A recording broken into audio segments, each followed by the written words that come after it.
ఖచ్చితంగా కాంగ్రెస్ పార్టీ ఇక్కడ అభివృద్ధి చేయడానికి ఉంది. ప్రజల పార్టీ పెద్దలు మనకి సానుకూలంగా ఉన్నారు. ఈ రోజు కేవలం మనల్ని కలవడానికి హైదరాబాద్ నుంచి ఇక్కడ తుమ్మల నాగేశ్వరరావు గారు కేవలం మనల్ని కలవడానికి ఈ రోజు హుజరాబాద్ కి రావడం జరిగింది.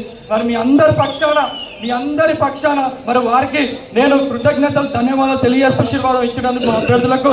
పార్టీ కాంగ్రెస్ కాబట్టి ప్రతి పనికి నేను ముందుండి నేను ప్రణబాబుతో కొట్లాడి నేను పని చేస్తా.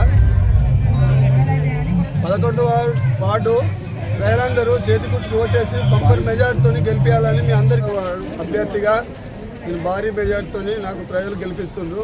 నేను బ్రహ్మాండ మెజార్టీతో గెలుస్తున్నా. నేను మన ప్రతి అక్క జిల్లాలకు అన్నదమ్ములకు అందరికీ